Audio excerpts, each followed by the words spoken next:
నీకున్నంత దూల బలుపు ఈ ప్రపంచంలో వేరే ఎవ్వరికైనా ఉంటుందా చెప్పు. నిన్ను నమ్మినట్టు నేను వేరే ఎవరినైనా నమ్మానా డాడీ? నమ్మక ద్రోహి డాడీ నువ్వు. నీకంటే మమ్మీనే బెస్ట్. నీలాగా నన్ను ఎప్పుడు జోకర్ లాగా ట్రీట్ చేయలేదు. ఎప్పుడు నన్ను ప్రేమగానే చూసుకుంది. నువ్వు చూడు నాతో ఎలా ఆడుకుంటున్నావు. సర్లే, ఇప్పుడు నీ టైము, రేపు నా టైం వస్తుంది. అప్పుడు చెప్తాను ఈ సంగతి. ప్రతి కుక్కకి ఒక రోజు వస్తుంది. ఇప్పుడు ఇవి అవసరం లేదు డాడీ, అవసరం లేదు. తీసేయి, నాకు మండిపోతుంది. ఇన్స్టాగ్రామ్ లో అమ్మాయిలందరూ చూస్తారు. నువ్వు ఫస్ట్ ఇలాంటివన్నీ ఆపే.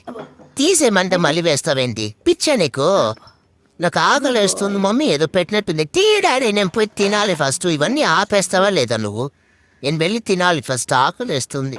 అయ్యి మమ్మీ చికెన్ పెట్టింది ఇవాళ లంచ్ లోకి. మళ్ళీ వచ్చావేంటి? ఫస్ట్ ఇక్కడ నుంచి వెళ్ళిపోడాడి నువ్వు. తినేటప్పుడు డిస్టర్బ్ చేస్తావు. కొంచెం కూడా బ్యాలెన్స్ లేదా నీకు అసలు? మమ్మీ ఈయనొచ్చి చాలా రోజులు అయింది. ఫస్ట్ ఈయన టికెట్ చేసి పంపించేసే మమ్మీ. ప్రశాంతంగా తిన్నివ్వడం కూడా లేదు.